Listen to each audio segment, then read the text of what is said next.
with the Chiefs because that's Patrick Mahomes and Andy Reid over there, doggy. Obviously, Rasheed Rice is back. Thornton's there, Xavier Worthy, Travis Kelce. We get it. We know who they are. But to start out 1-5 and to come back and end up winning the AFC North and being in a position where now it's an entirely new season and you're playing with house money. And for Lamar Jackson, you got to remember, the Baltimore Ravens have been pretty elite for the most part with Lamar Jackson, with him being there, two-time league MVP, runner-up a couple of more times. You got King Henry there in the backfield. You win the AFC Championship game a couple of years ago, blah, blah, blah.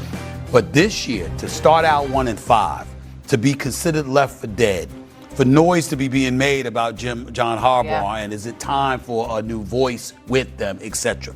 For them to have a god-awful defense and to go from giving up 30 a game to giving up 13, for their defense to suddenly look formidable again, for Lamar Jackson to come back, for Derrick Henry to not be fumbling the football, and for them to resurrect themselves and to get to the playoffs.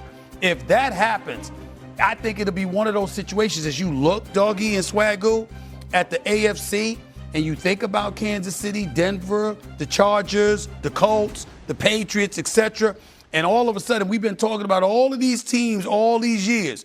It's one of those things where you're almost, I don't want to say it literally because it's not the literal with Harbaugh and Lamar Jackson, but you're almost playing with house money. It's a foreign position for the Baltimore Ravens to be in if indeed they ascend to the postseason. Almost like we ain't supposed to even be here considering how bad we started off. And I think playing under those conditions would be very, very unique and foreign to the Baltimore Ravens. And as a result, I think with the talent that they have, they would be an incredible threat. I would have to go with them as the answer to this question. I understand your point. Under the weeds, no pressure on them, some fun. But if they do win the division, it's more because Pittsburgh lost it than because they won it, because the Steelers are bad.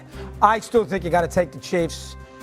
Listen, they got work to do. They're 2 games back at Denver. I mean, they have some work to do. Assuming they get the regular season work done and they're in the postseason, I don't know how you can't take the Chiefs. They've shown they can win on the road in the postseason. They won in Buffalo, won in Baltimore 2 years ago, won the whole thing. Mahomes, Reid, he's not going to be worried about playing outside of Arrowhead. They still got a good defense. The Bills are a little sloppy. Allen hasn't been great.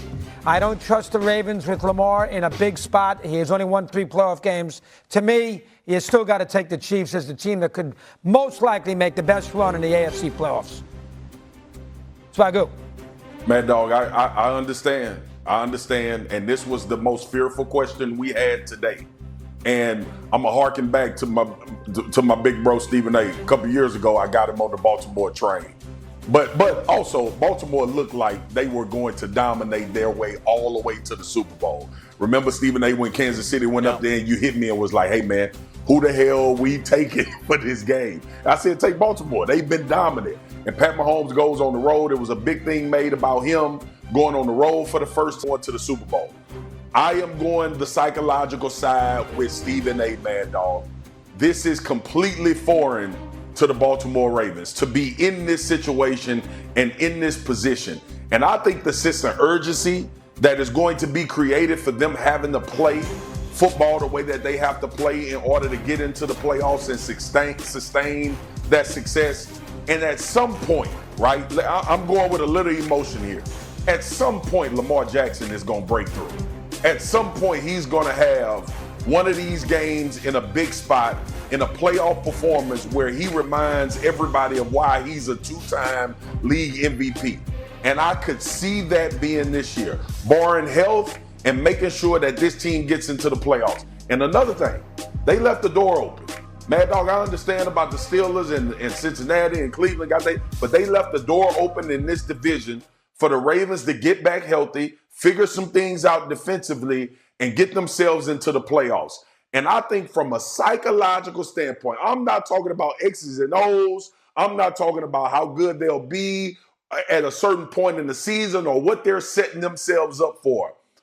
Sometimes in this game, as a former player, you realize that these opportunities don't come around often.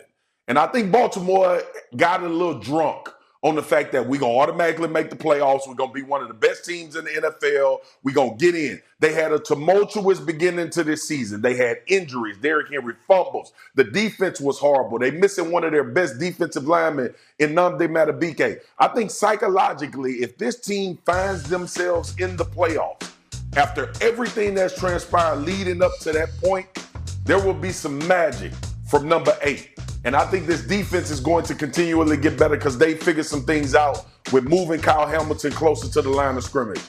I'm going to go Baltimore Ravens most likely to make a playoff run. And I'm terrified because I know Patrick Mahomes is still in Kansas City. But I'm going to take Baltimore with Stephen A. But if you use, just like common sense here, no offense, Mad Dog, I'm just saying, the Chiefs are looking up at not only the Broncos, but also the Chargers.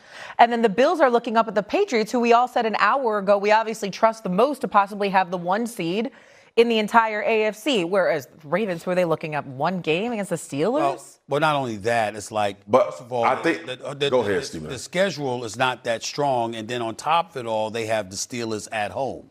And so we got to pay attention to that as well. But here's what I want to say this. The first 6 games or so, you're talking about a Baltimore Ravens squad that turned the ball over 10 times in its first 6 games. They haven't had a single turnover in the last 3 weeks. They've turned it around. Yep. And this is what I want to say, too, because the NFL is the NFL. It's unlike the NBA, unlike Major League Baseball and stuff like that. NFL, you watch the game no matter what. You watch it. I don't give a damn what city you're in or whatever. You going through the turnstiles. You watching it on TV. Yeah. NFL is king. We get that. But let me tell y'all something. If there's something close to box office in the National Football League, it's that brother Lamar Jackson. And I'm telling you right now, you have any idea how many people are clamoring for this brother to end up in a Super Bowl? When you just think about it for a second. Just if you get 5 seconds, just close your eyes and just fantasize about the Super Bowl is approaching. And that brother is going to be on center stage for the first time for a Super Bowl. Let me tell you something. The NFL is going to be the NFL no matter what.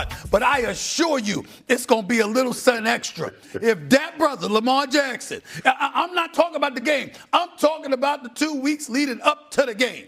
When you know that brother's going to be behind center, that he's going to be on center stage for the first time, Lord have mercy. That's what you're fantasizing about. And can the Ravens pull it off? Yeah. I think I'm telling you, they get to the playoffs, they're playing with house money because nobody expected them to be there after the 1-5 start. Lamar doesn't play with house money, though, Steve, because he is a 2-time MVP. So if they do make the playoffs, all eyes are going to be on him, even if they're going to be a low seed. Remember, too, about them. They have Pittsburgh twice, at Green Bay, and the Patriots. They still got 3 or 4 tough games that we got to keep an eye on. Fair. And fair. Be fair now on one thing, Steve, and I understand your point about Lamar at the Super Bowl. I get that. If Buffalo made it with Josh Allen. That's true. And the fact that City has lost 4 Super Bowls. They're like America's sweetheart. Great. Yeah. No, wait a minute. Those are the top 2 storylines.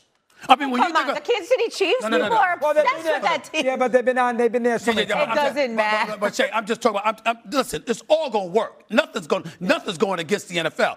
But the top 2. When you talk about the top 2 stories, talk about a Super Bowl, it would be Lamar Jackson because of what I said, and Josh Allen because of what you said. I'm just saying. But you're looking at the Bills collectively losing 4 straight Super Bowls. Josh Allen, how many times? Not Bills Mafia.